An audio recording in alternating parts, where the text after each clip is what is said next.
All right. Welcome back, folks. I hope you had your coffee. Sorry, your espresso. Is everybody ready? Are the investors ready in the front row, or are they closing deals? Who's got a check so far?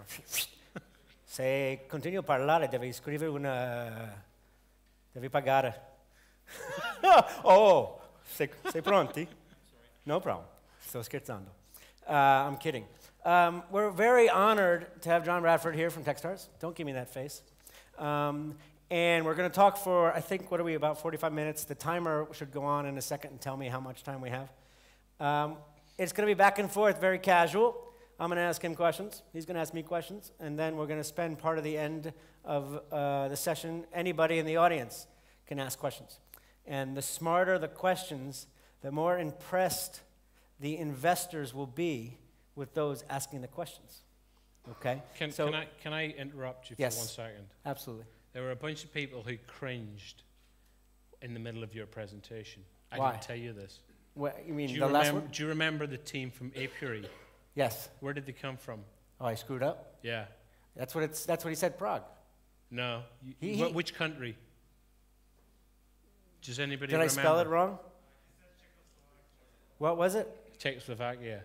There hasn't been a Czechoslovakia in about 20 years. Shit. Sorry. I'm not perfect, I told you. They come from the Czech Republic. Oh, the technicalities. But thank you. Stupid Americans. Shit. Don't tweet that. It's our secret, okay? Okay, on that note, because I'm glad he kept me honest, we started a ritual, and since he's... No. Oh, yeah. Yeah. So we started a ritual. We were on stage in Kiev a couple months ago, and we started a ritual. There we had whiskey, but here we have grappa. Oh. Okay, and we're going to share it with the rest of you guys afterward. But if I'm going to get interesting comments from this guy, we've got to loosen him up a little bit. Okay, we've got to teach him about the Italian culture. Okay, so a little baracata. Shouldn't complain. We will start with this. Coming from the country that invented whiskey, and well, the Scots think they invented whiskey. It wasn't. It was us.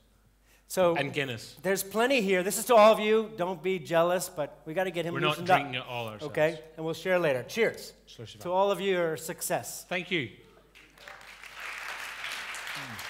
Okay, fantastic. So, John, you ready? Yeah. Oh, you finished it. If we could do this for the next 45 minutes. So TechStars, there's 1,000 accelerators out there. Yeah. First, tell us, the audience, a couple sentences, a brief. Who the hell are you? Yep. And what the hell is TechStars? Okay. Can I ask a question? How big is Trento? 100,000. Oh, the question you had earlier. How many investors in the room? Raise your hand just so we know who's here. How many investors? Great, so we've got about 30 investors. Within throwing distance. Entrepreneurs, how many entrepreneurs? They're further away. Okay, they're scared back there. Great. How many from the local Trento public? Everybody else, raise your hands. There's 3. Good, there's about 15 or 20. Okay, so we understand who's here. Toronto's about 100,000 people. TechStars started 7 years ago by a guy called David Cohen. Is this being broadcast or not? Yes. Oh, okay. Maybe I won't tell the whole story. But essentially, he, as a angel investor, he had a frustration, which was he spent a lot of time, as he would describe, meeting startups, drinking a lot of coffee, crossing his fingers a lot, and making investments. And sometimes they paid off and sometimes they didn't.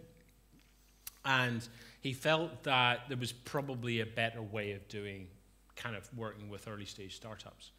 And inspired by Paul Graham, who had started about 18 months earlier, he kind of decided he wanted to do something.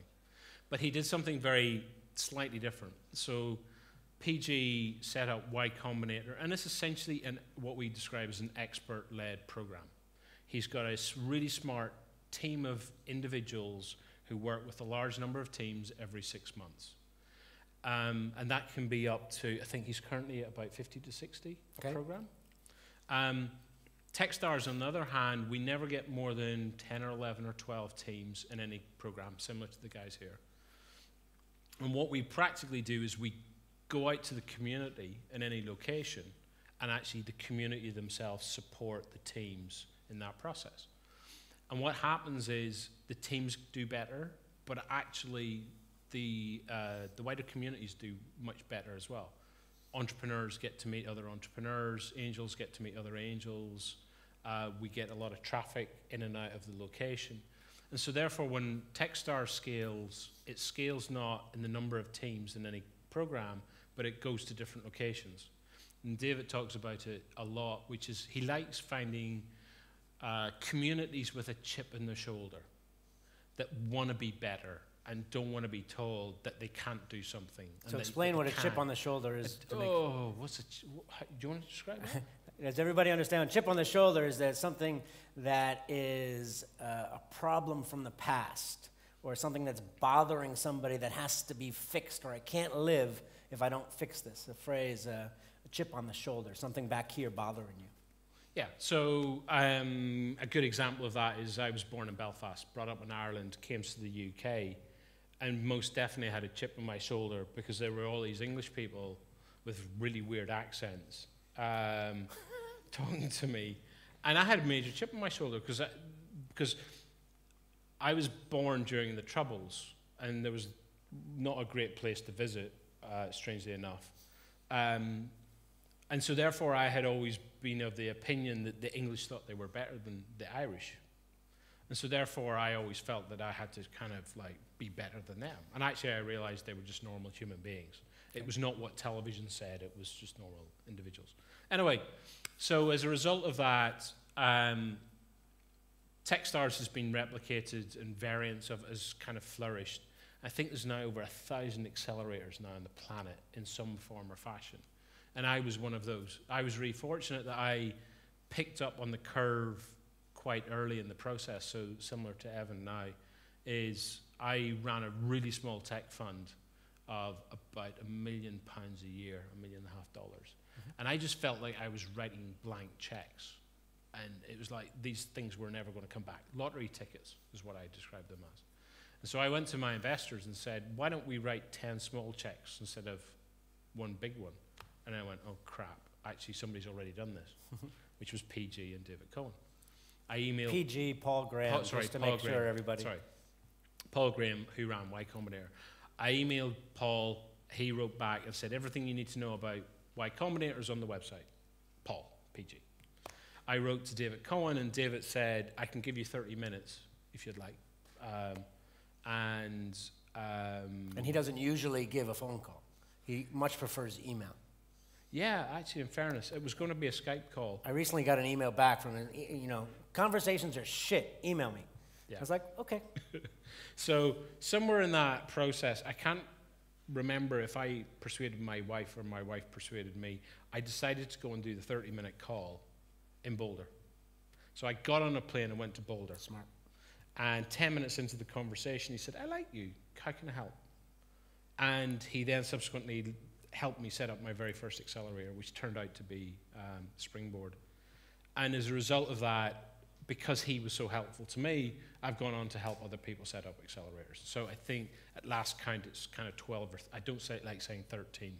So I started my own and 12 others, which include programs in Moscow and Estonia. 11 I've helped. I've done one in Holland, in Montreal. And before that, you were an entrepreneur. I was a really bad entrepreneur. But you were. Yeah. So I've been working around startups for about 15 years now. Right. Just a comment before about David and emails. We're looking at deals together. It's not a negative thing that I say he doesn't like emails, but there's a lot of people that don't like emails. So it's just more efficient to send 20 emails rather than having a half-an-hour call. Yeah, and actually what was most surprising was that 30-minute meeting, for those in the room that will now appreciate this, was the week before demo day. So the idea of getting access to whoever's in charge, Pablo, like a week ago and saying, can I have half an hour of your time? I know there's demo day coming up, but can I come and speak to you? Yeah. Was quite incredible. So you, how many companies do you talk to, look at, receive applications for to choose how many companies for a session? So we typically get under what was Springboard, we got about 300 to 400. We now in TechStars and chose how many? 10. 10. So out of 300 or 400, they chose 10 for the accelerator. Now you get over 1,000 and choose 10. 10. Okay. And do you want a secret? Half of those people, actually 7 of those 10 teams last time out, I had already met before the close of applications. At a conference or via somebody else? At a conference, at things like this. So whilst we still get a lot of applications, actually the only way I can really get to know people and whether I want them in my program is to spend time with them. Okay. So on that note, when people approach you, there's probably certain types of entrepreneurs that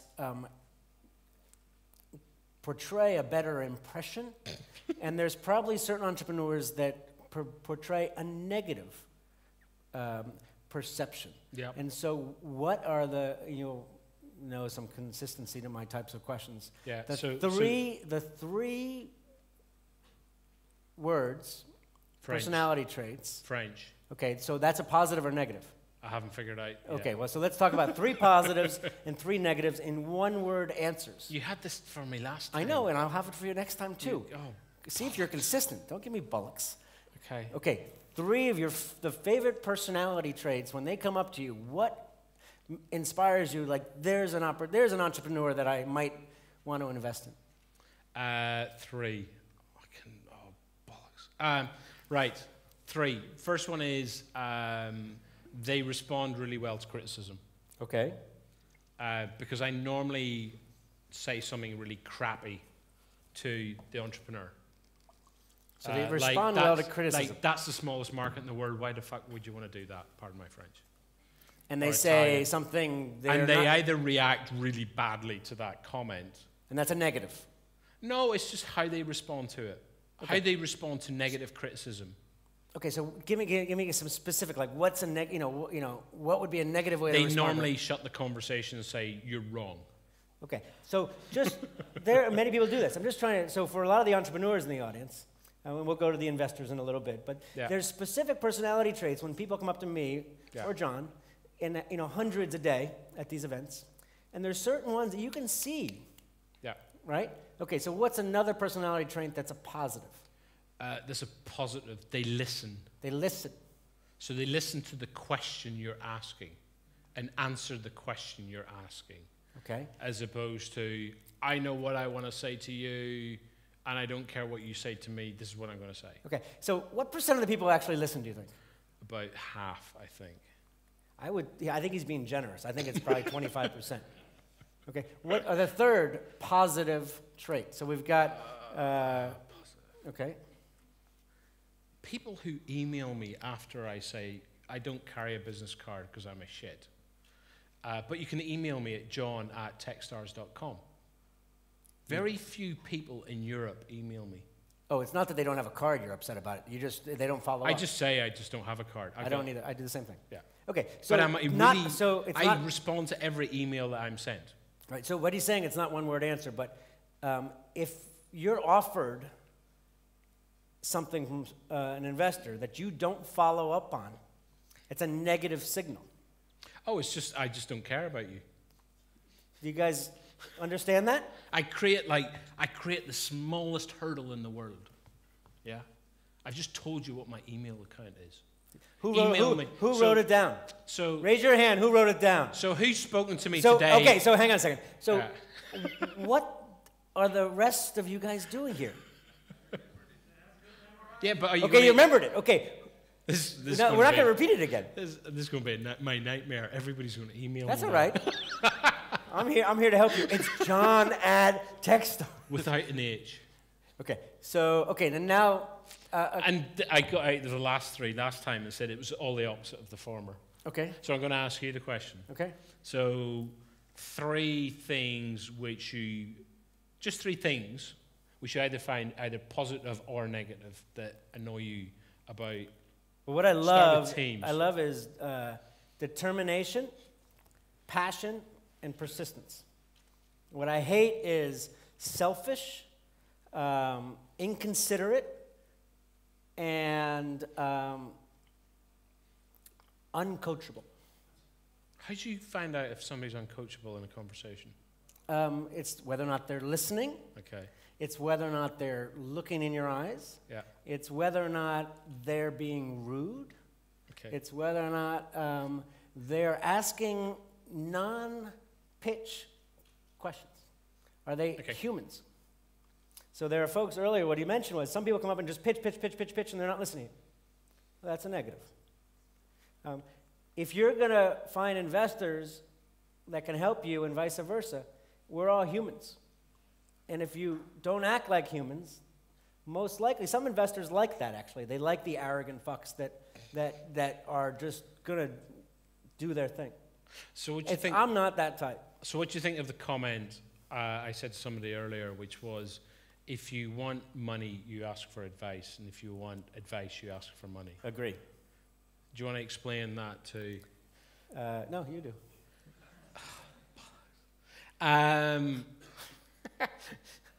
There is something really, you can either agree or disagree with me in the front row here. There's something really unnerving about a startup going to see an investor and saying, the first thing they say to them is, actually, we don't need your money, or don't want your money, but I'd like to pick your brains about something. And it really unnerves angels, because most angels, the control they have is, we've got money, and you have to do stuff to get it. Yeah? If you say, we don't want it, it's like having a really bad girlfriend. I really don't want to go out with you. And so therefore, actually, if you go into an investor, I mean, the first time you meet an investor, he's never going to write you a check. And what he's most likely to do is give you some advice. And the key to that is actually just don't ask for money in the first place. You're never going to get it. Yeah? And what I tend to say to people is, you have to be really careful about what you tell an angel or an investor when you first meet them, because they typically have a big book and they're writing stuff down. And that's because they're expecting, and startups have this thing which is they're really used to being like bravado. It's like, and we're going to do this, and we're going to do that, and we're going to do the other. And at some point, you're going to go back and see that investor 3 or 6 months later. And you're going to sit down, and then he's going to open the book. And he's going to say, now, you were with me 90 days ago, and you told me you were going to launch your product. Where is it? It's like, well, we changed a few things along the way. So you have to start to build up credibility. And a lot of what I did when I started Springboard was I promised my investors a little bit, and I went away, and I did what I said on the tin. And therefore, then when I went back to say, I want to do a bigger program, or with more money, I start to build up a reputation. And similar, even if you're not asking for money from investors, you still have to basically have this, like, I say I'm going to do stuff and I do it. Mm-hmm. And start to build up credibility that way. So in that kind of, think about whether you're asking for money or advice. Don't ask for money if you know you're never going to get it, because you just look like an idiot. So when you were an entrepreneur, what was the biggest mistake that you made, and what did you learn from it? Asking for the wrong money from the wrong sort of people and getting it, which was the really sad part. Okay, what was the example of those? So we asked for... What was the business? It was in the paper industry. Paper? Yeah. I mean analog. Like B2B. Do you remember when they like used to have... digital or... No. Do you remember B2B marketplaces? Yeah. Yeah. That's the whole 90s. thing 15 years ago that they were doing a lot of. Uh-huh. Well, we were doing one in the paper industry. And then we went and asked for venture funds and got some venture funds. And then we discovered that the paper industry worked really, really slowly. And we had what we call a mismatch of capital. So what we were trying to do and what our investors expected us to do were two different things. And so this is interesting because when you take venture funds, there is an expectation that you will be able to achieve certain things within certain limited time frames. Give an example of that. I prefer the other example. Okay. Which is the alternative is working with angels or family money who tend to be a lot more patient. Mm-hmm. And the difference essentially are, and you can, I don't know if your fund's the same, but you typically with a venture fund they have to deploy money in about 3 to 4 years, and they have to get it back in about 3 to 4 years.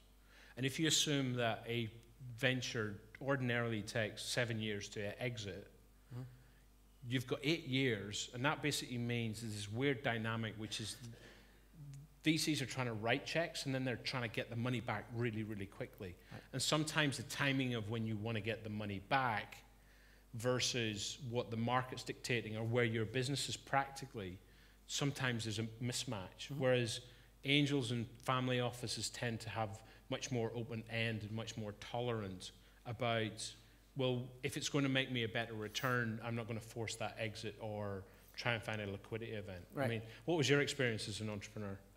It's very similar to that, and what I would say, typically the reason for that is the VCs have a certain time period where they've raised money and have committed to hopefully make money for the investors, and before they go out and raise another fund, they've got to have milestones, hopefully, that will help them raise another fund.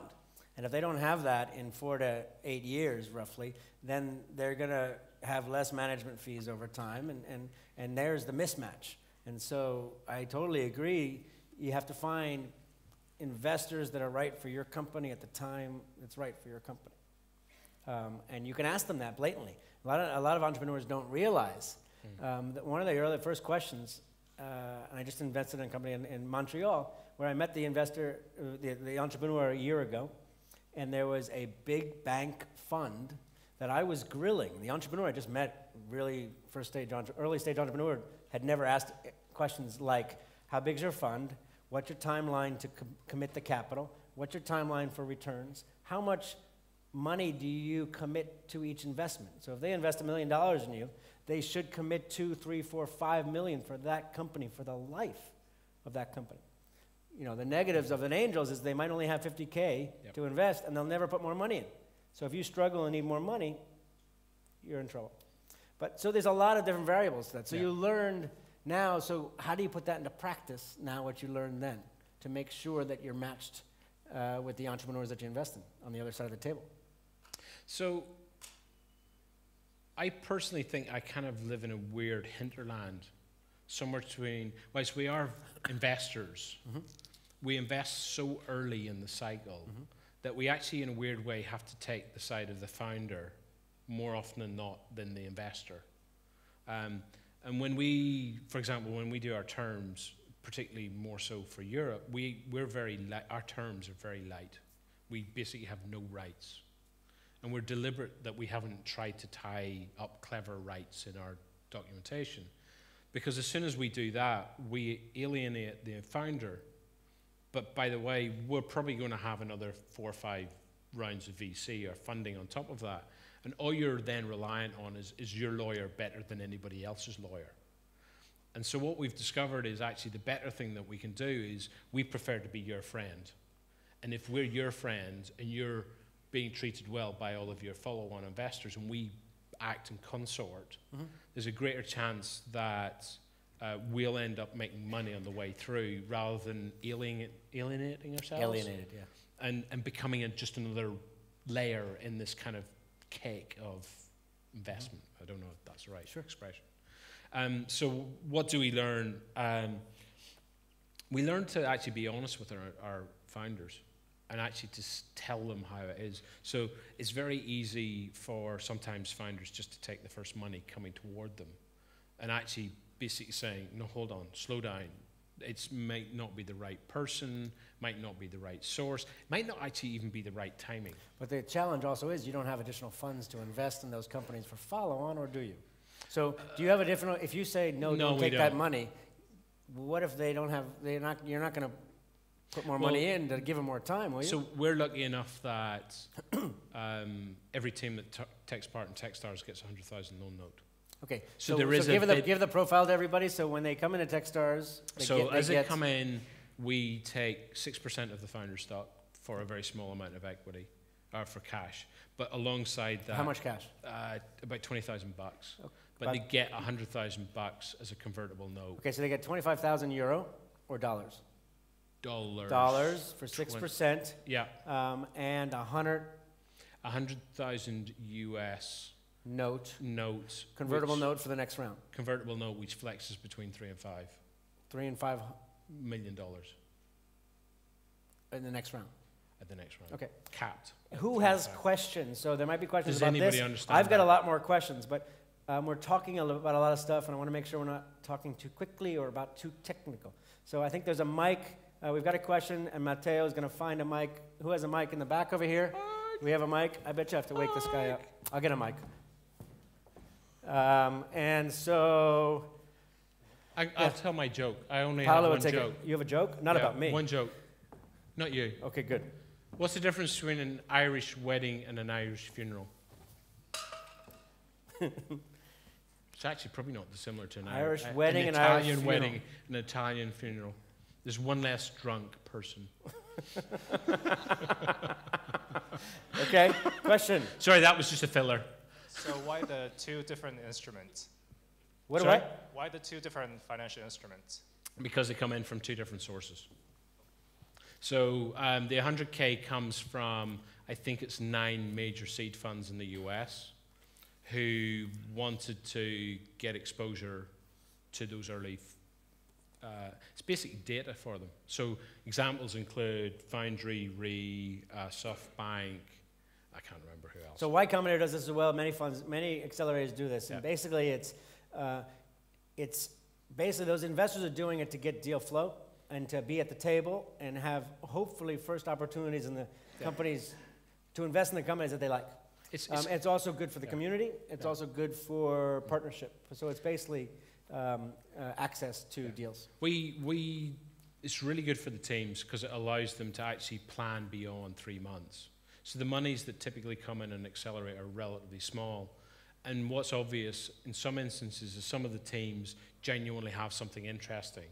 And rather than slow down on the exit of a program and go and raise some money, what we find is that it's a nice bridge, which basically says you can hire staff faster than you would ordinarily, and you can grow faster, and you know you could be able to get capital. And your ability to come into a demo day knowing that there's still money in the bank actually is really, really valuable. What we've also discovered, actually, interestingly, is that was the original premise.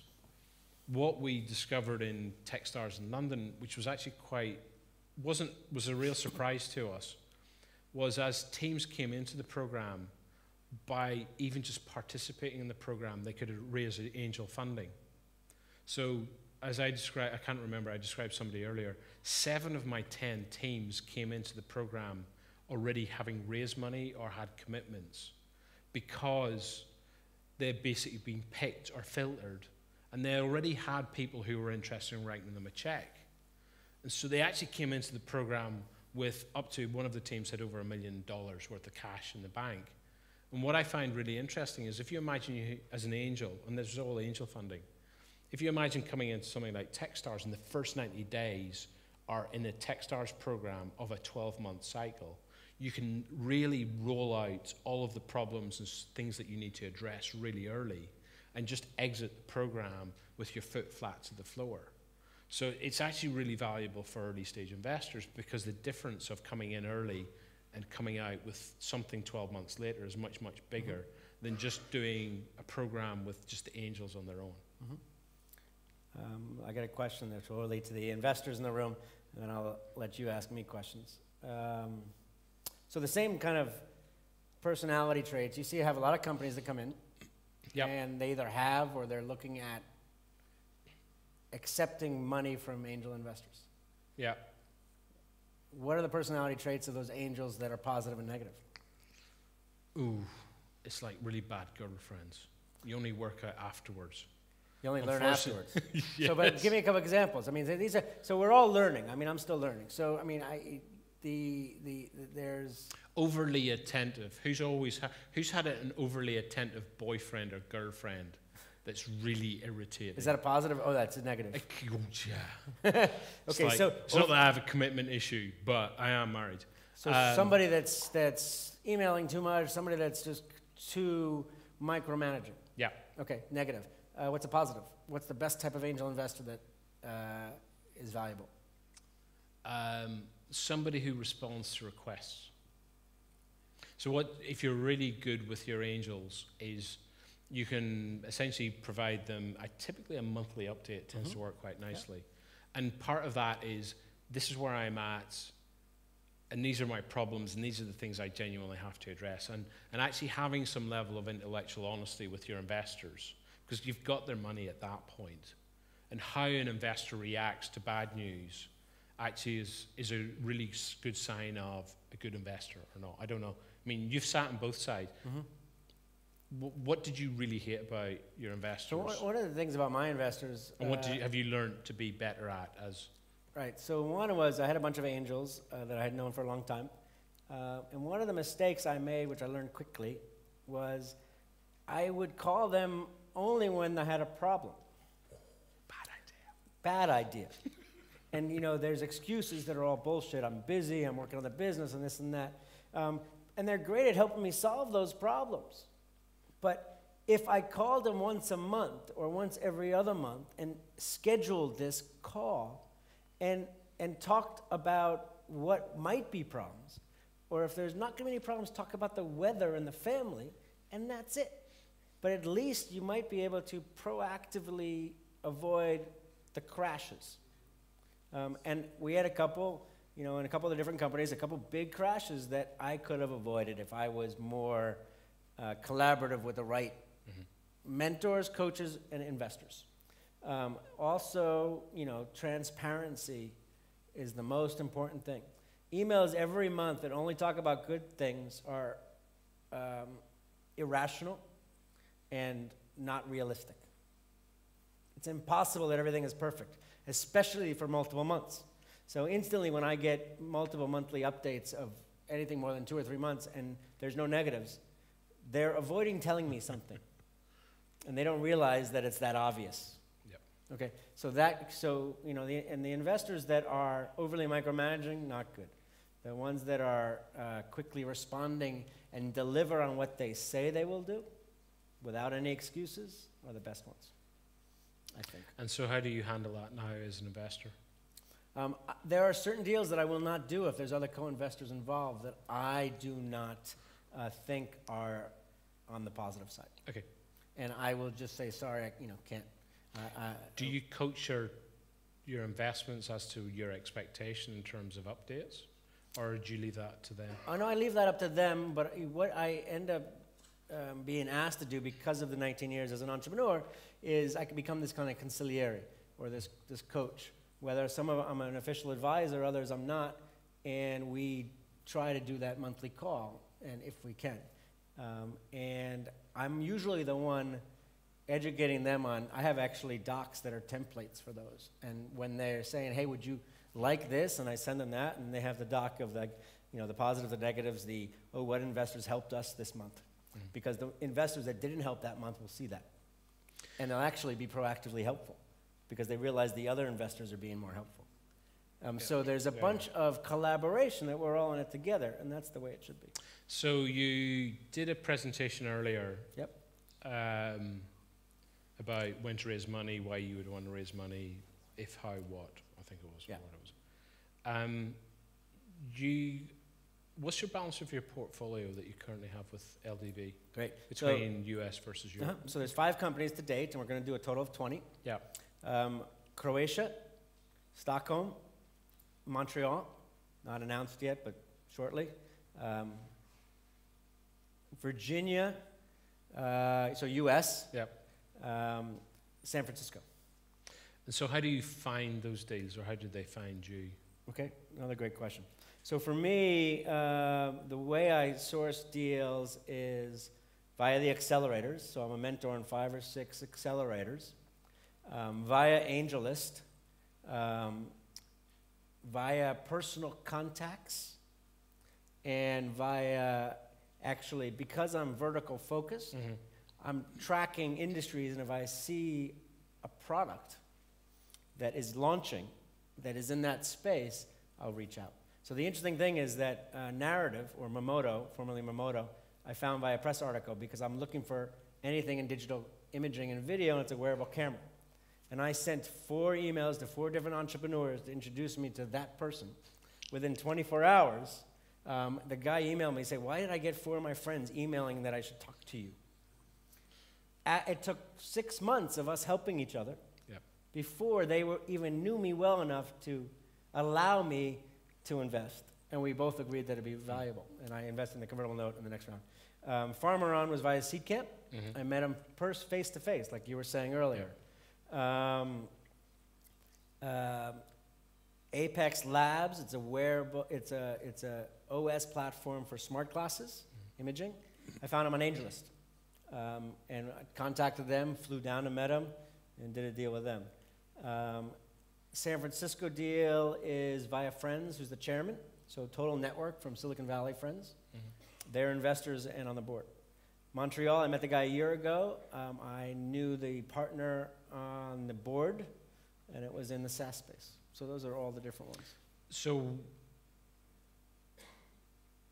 is there characteristic differences between US versus European founders? Absolutely. So there's definitely, unfortunately, stereotypes, but in Europe, a majority of entrepreneurs are, or a majority of the culture is anti-risk. And it's also anti-success, especially in the Mediterranean, which is fascinating. That's a different topic. And so there's a more of a hesitancy rather than a persistence. But what I look for is the European entrepreneurs that are closer to the DNA of the Americans. And I think it's about less than 1% of the entrepreneurs. Do you think you would invest in Western countries in Europe? Yes. Because you seem to have a slightly more bias, either Nordics or East. Or Balkans. Or Balkans. Balkans or North. No, anywhere. So I'll be in Kiev in 2 days at the European Venture Summit speaking, and then I'll be in Moscow in 5 days at the TechCrunch Moscow speaking, and then Paris at the Web. So they're all regions, you know. So what are the biggest challenges you have with European entrepreneurs? The biggest challenges? You know, that's a good question. So, what really irritates you about them? Ignore that they're here. No, I think it doesn't irritate me. I think it's just, I think it's an opportunity and a challenge. Is this, anti-risk? Can I really ask for that? Can I really put that in the presentation? There's a couple of great teams here, and I know they've got something, but they're not comfortable enough yet, and that's fine to say we're going to do that prototype in 4 months. So and we're going to make it happen, hell or high water. And there's one example. I'm not giving any names, and we've decided to plan the prototype for 12 months from now. Okay, but they know the space, and I'm saying go do it. But what if, is it really the prototype you're saying there? Or what if you do 10% of the prototype in the next month, 20% in the next month, 30%? So you're just saying a different story. Oh yeah, we can do that. Well, that's a different. So it's really in reaching beyond, setting the goals beyond what might be feasible and attaining them. Is that not because we just live on top of each other here, so we have to be a bit more diplomatic? No, I don't think so. I think it's just I think it's a cultural thing. I mean, describe culture, because I have a big thing about the Brits and language. So we spend our life saying we would do this, or we should do this, or we might do this, whereas Americans say we will do it. Okay. And so I think there's do you think it's actually a hesitancy and protective nature? I think as a whole, the way we use language is different from the American language is very affirmative. But I think the language communicates the DNA of the personality. So it's a cultural state of mind, and that I agree. Yeah. Okay. And so, a New Yorker, I'm pretty direct, and I'll either do it or no. Yeah. So one of the biggest challenges, I love Italy. One of the biggest challenges I have is somebody in Italian asks me something, and I say no, and they'll try 5 more times to ask me that same thing in a different way. It's still no. But it's part of a culture of asking in different ways in friendliness, and obviously it's a stereotype. But I'll either say yes or I'll say no. Yep. And obviously, as we said earlier, no means not now. I don't mean in 1 minute, not now. I mean in a couple days or a couple weeks. Give me, some validation, not just a new way of phrasing it. Yeah. So it's a cultural thing. Yeah. But with that said, I think that we had this conversation with a bunch earlier during the break. In the United States, all over the world, one of the cultures change when they're forced to change. And one of the things that forces cultures to change is bad economies. Yep. I love investing and or starting companies in bad economies because there's great talent to be hired. Everybody is less worried about risk, and they're excited. They got nothing to lose. So unfortunately, there's a bad economy in a lot of places in Europe. But fortunately, use this as an advantage. Everybody's looking for a great job. Everybody has less to lose. Rather than closing up and being more protective, which many people do, I won't invest in those, but the opportunity is this is a phenomenal time to build businesses. Cool. Any questions? Yeah, who else has questions? Great, in the back, Angel. You got the mic? Great. Can you turn that on, or do you turn it off? Shout. No, it's green, it's good, just speak in it. See, try it again. Speak louder. Yes. So what's your take on Accelerator or in general a working environment where a bunch of people are brought together, they're supposed to form a team and they get teams to see? That's kind of a loaded question here. That's very brave of you. Whether or not appropriate or not, I don't know, Angel. But we'll let John answer that. What do you think of that scenario? And I guess he's indirectly talking about TechPeaks. And not really proud of, saying I'm specifically talking about TechPeaks. So I'm an old fart, so I remember the whole internet incubator bubble in 2000, which was come and have a seat, have some broadband, and we want 10% of your business. And essentially it was we're going to swap infrastructure or services for equity. The problem with infrastructure is it gives you what you need today, but that's it. There's no value in it beyond the day that you sat on the bloody seat. The whole thing around accelerators and the really good ones is the big picture you had. It was the network of individuals you get access to. And I think what people completely miss out on is, yes, look, you have to give up a certain level of equity for most of the accelerators that you go to. But if you are a really smart entrepreneur, you suddenly can leverage that network much harder and faster than you can personally over not just the period of the 3 months, but actually over the lifetime of a business. The way you engage with mentors. So we have a big thing within TechStars, which is we want our teams to work harder on our mentors. And the best teams are the ones that leverage them really heavily. Agree. And it doesn't have to be for 21-year-olds. I mean, the stats that we had coming out of London where the average age of the people participating was 33. Average age was 33. And we had 2 teams which were actually ex-mentors. So people who had actually been there and done it before still got a massive amount of value coming out of those. It's like saying, well, how do I start my next business? Like, how do I do the first 90 days, which would ordinarily take me 6 or 12 months to? What can I do to leverage the whole network to make me get somewhere? So actually one of my, as a very good friend of mine, has actually originally was a mentor. He subsequently started his next business inside the accelerator. So the first 90 days of his business were in the program. And he's also an LP, an investor in my program. So he's someone I always say to, if you really want to understand the dynamics, he's been a stakeholder in all of those 3 things. So I think it's not necessarily to do with this kind of 13-week burst. And the more you bring to the program and bring into the program, and the more intellectual honesty. I use intellectual honesty a lot.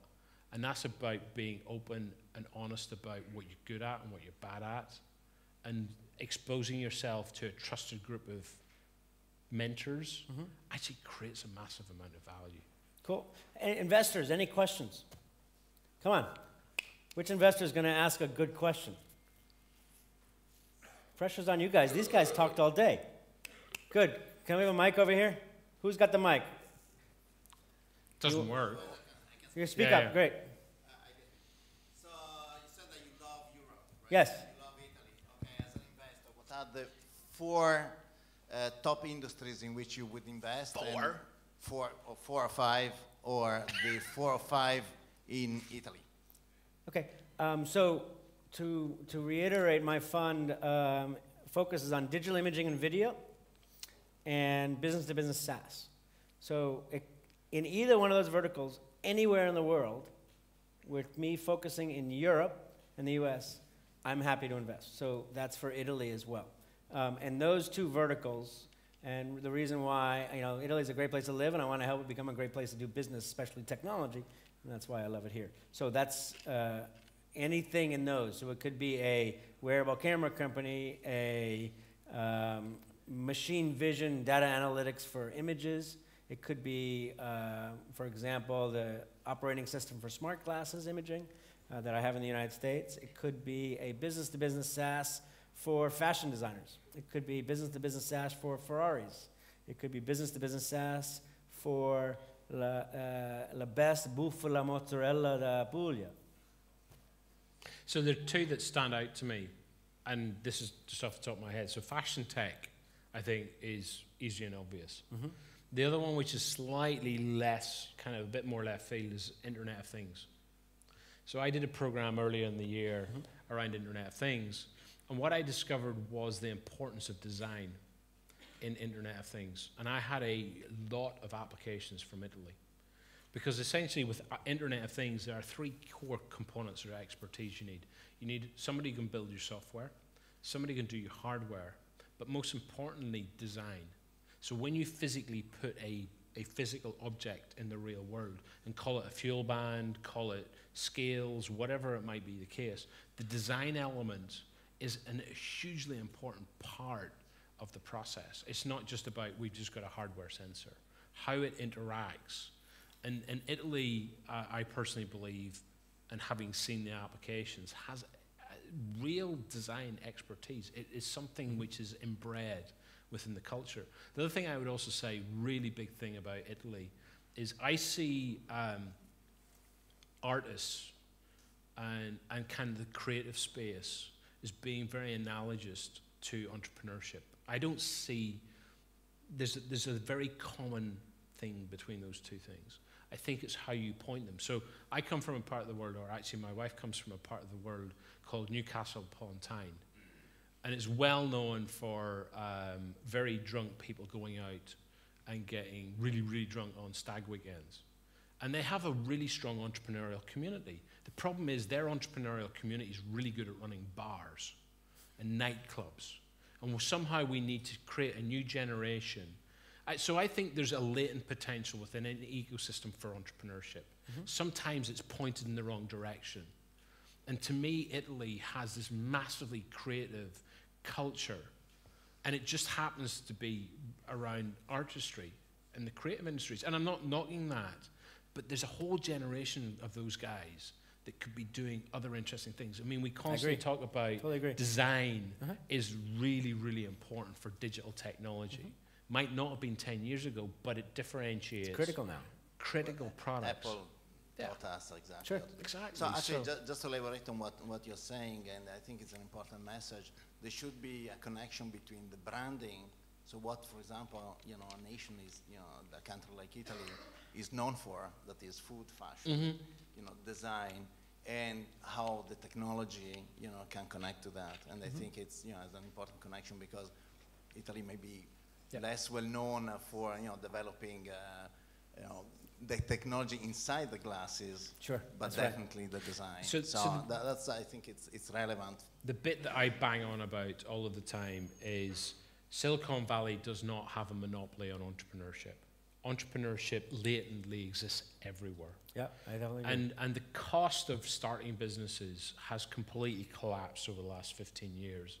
And so we were having this discussion earlier, and I'd like you to talk about what's happening in the US, is the notional idea of hubs of technology existing outside of Silicon Valley is now expanding at a rapid rate of knots. And I always say, if you look at what's happening in the US, it's an early stage indicator of what potentially happens in Europe. And so therefore, you kind of look at New York was the obvious thing next to Silicon Valley, but you have Boston and Chicago and Seattle and Austin and Boulder and places like this, people are now making decisions about not starting their business. Actually, a lot of people, so I totally agree. It used to be that San Francisco was the place. It still has the brand. It's still a phenomenal ecosystem. But there's many people actually leaving San Francisco for New York and other places to start their businesses because of a lifestyle, because they can. And I agree that Chicago's huge now. There's many more. It used to be San Francisco and then Boston in that order. Now it's San Francisco, New York, and then Boston, and then a bunch of other cities in the U.S. But to your example, I think that world is flattening by Thomas Friedman. Like it is a reality. I don't go to San Francisco much anymore, even though I have a lot of contacts there and can get due diligence or access to companies. I see a huge opportunity in leveraging, which is why I'm in Europe half my time. And which is why that presentation is true to what I believe as far as opportunities of finding great European companies. And so all of these different places of these different hubs, who's going to be it shouldn't be who's going to be the next Silicon Valley. It's the wrong way to look at it. Who's going to leverage the local expertise from Russia to Kiev to Italy to Croatia to Greece to Israel to UK to Belfast, wherever it is. They all have their local expertise and a local DNA. And they're probably better than other places in the world. And eventually, hopefully, we'll have more DNA to build companies. Yeah, so my punchline is the world doesn't need another Silicon Valley. What it needs is bridges. Yeah? Mm-hmm. Great. And the way you build yourself, don't try and be an isolated node. It's like how you relate to other parts. And that's not necessarily just to Italy. The fact that Evan's here is a really strong signal. How you relate to other parts of the world, whether that's the US, whether that's Europe, and making yourself relevant. I think it's never going to be, so I spend a lot of my life talking about, people say, is it going to be London or Berlin? And it's kind of, I don't think it's London or Berlin. I think it's going to be London and Berlin, and there's going to be multiple other locations. And how you make yourself relevant, particularly in the context of Italy, I think, has a huge amount of value. I agree. Just on that point, and we'll pass, I think there's another question over here. Is there a question? And in real time, I was thinking this morning, at 6 a.m. when I was finalizing the deck for my presentation, I said, well, why is it that, I'm focusing on raising money in the US? And instead of saying raising money elsewhere, okay? It could be Italians raising money in UK. It could be in Berlin. It could be wherever is appropriate for the company. I mean, I think for this first presentation, it makes sense because, US is still the majority of the good majority of the more experienced investors. There's more money at play. There's more expertise. There's more values that are valuable for certain companies, not all companies. You get a better exit in the US than anywhere else. Still get a better exit in the US. I mean, that's a reality, so having those companies there. Hopefully that will change. But that's why I kept the US as raise money in the US if or when. I'm going to disagree with that. I actually discovered this the other day, which is if you're trying to sell a technology business, you will get a better price in the US than anywhere else. If you're trying to sell a business which is in the industry that I spend a lot of time is fintech, financial technologies, there's actually very little price difference between the US and Europe. I think there's a 10 or 20% premium of selling in New York versus London. So actually if you're selling, depending upon who you ultimately sell to, I think actually you can flatten that even premium between the two markets. So 10 to 20% more. So if you look at a technology business, it's something like it can be up to 300% difference between selling a business in Europe versus 300% the US. Versus 10 or 20. Yeah. Right. Whereas if you're selling in fashion or retail, actually the price differential between a US market or buyer versus somewhere else is actually much flatter. Okay. So we've got another question over here. I already have the mic. Hi. Hi. First of all, thank you, John, for defending the pride of the mighty Czech Republic. Formerly Czechoslovakia. He went white. Yeah, but my question is a bit different, perhaps more simple one. Today is also a lot about networking, this evening and tomorrow. So if I want to approach you, both of you, and start a conversation, what would be your tips, what to do and what not to do if I want to make a good first impression.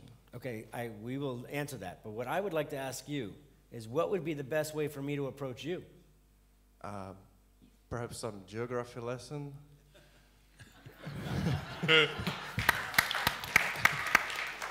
What else? Well, I know you, so you can approach me easily. I know you from... But what if a stranger? So I think we can learn. I'm not trying to put pressure on you. Okay. What's fascinating is frequently questions, I think, we're going to share with you our views. But I ask also the people asking the questions because frequently people don't think about you as a human. What would you like to talk about? And that is almost similar answers that I bet you I will say. I think you know the trick because you wear a hat, which is interesting thing. You know, if you want to step out of the crowd, I have my own thing. Yeah, you've like got that. some hair. So that's good thing. Uh-huh. But besides that, I'm not so sure. So I guess, there's two ways that I would answer it. And I'll let John answer in certain ways. So you're coming here today, you know the program, you knew I'd be here. Okay, and if you wanted to talk to me, some of us are more on the internet than others. There's a lot of things you can find out about me, for good or for bad, on the internet. Okay? You can find out that I'm a telemark skier. John, don't say a damn thing. A telemark skier. You can fill up my glass, would you? I was going to say. I'm a telemark skier. I love Italy. I organize entrepreneur dinners in New York City. I invest in digital imaging. In 2003, I said that camera phones would replace point-and-shoot cameras, and everybody thought I was crazy. A bunch of other things. So if you wanted to talk to me here today, I would research me, think about which things, maybe you like telemark skiing or wearable cameras. And you would walk up to me and say, hey, I totally agree with you about the wearable cameras. I think you're crazy about telemark skiing. I'm a skier, snowboarder, and that's the only way to go because it matches my hair. And just start that and not even talk about technology. And I would love that conversation because everybody else is trying to pitch me. And then say something to the effect of, hey, I actually know a great imaging company. Friends of mine are really cool, and they're doing something really cool. Would you like to meet them? We would talk about it. And if you left by saying, yeah, I'll help you out, and you didn't ask me for anything, that would be great. And then if you help me and that company is cool, I'm going to then say, hey, what can I help you with? And say, oh, yeah, by the way, I'm working on something. I'd love some advice. That's the best way. Treating somebody like humans and asking about what they love. Because I'll talk about telemark skiing all day. Tell me if I'm crazy, or talk about Italy all day, or talk about a lot entrepreneurism, or the mistakes that I made. I like when people treat other people like humans. And I think, unfortunately, it doesn't happen enough. I'm completely the opposite. My expectation is you will pitch me. And actually, if you didn't pitch me, I kind of get a little bit nervous. Because you have an accelerator, or because... Because my expectation is the people in the room, if they come to talk to me, are coming to talk to me because they have an interest in what I do. Maybe it's just very egocentric. I think the points that you're still making are absolutely true, which is treat me like a human being. So you should not necessarily take the view that if I don't... I tend to want to speak to everybody in the room, and I'd much prefer that I spoke to everybody for 5 minutes. And so people have to be gracious with their time and basically realize that I'm not going to stand in the corner of the room with you for 45 minutes. Right. Actually, if I'm really interested in you, this is a weird thing about VCs, is they tend to say, send me an email and let's talk later. Because I discovered that actually in some of my earlier programs... Because people won't send you the email, so you're filtering out... No, it's genuinely because I'd actually preferred to spend 45 minutes talking to them on Skype later on than trying to... Like, there's 5 people standing around me all wanting to have a quick conversation with me. It's like, right, I know who you are, and actually if I need to, I can reach out to you. So I've got the lookbook or whatever it is, which basically has names. So I can find you if I need to. But I would prefer to give everybody the opportunity in that kind of view, which is, it's all about people. Great. Give me 5 minutes with everybody in the room. I'm more than happy to talk to you about what I'm doing. But if you suddenly want to impose, like, I'm going to stand here and grill you for the next 25 minutes, I'm suddenly going to start going off you in a really big way. And follow up. I will follow up on emails. That's the promise I have. I think that's great. So it's a mixture of both. I totally agree. It's treat people like humans, but understand their background. And we all get pitched all the time when we're in this business. And I love helping entrepreneurs. That's why I do this. And so on that note, I hope this was valuable. We went over, but we did it because we have questions. And John, I'd like to thank you very much for sharing your wisdom. And a round of applause for John. Cheers. Thank you. And I have some grappa afterwards. Find me and I'll have cups. Anybody can have some grappa. Thank you very much, folks. Good luck. Thank you, John. Thank you, Evan. Thank you, guys. All right, so we're at the end of the day. So it was an intensive day. I hope it was useful for a lot of you and for the startups. It's with great pleasure that before concluding this day, we announced the next call to come in 2014. So we confirm basically the formula. This is going to be, again, an international program open to worldwide applications. We are going to provide, again, accommodation, office space, and monthly allowance to focus on the idea. Next. What changes is that we are going to give up to 500,000 euros in funding, so 50,000 more than this time that were given, and we keep the same formula of a grant without equity. So there will be no dilution. This is a government-based grant. Next. Yep, this is dates. So we start on March 25th, and we accept applications until January 20th. So with this, that's all I had to add. I just want to thank again everybody who attended today, everybody that is online, the investors that came.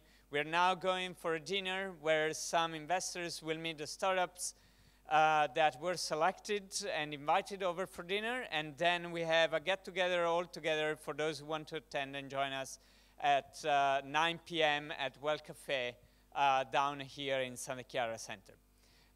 Thank you all again. It was great to have you all here, and see you in 2014. Thank you.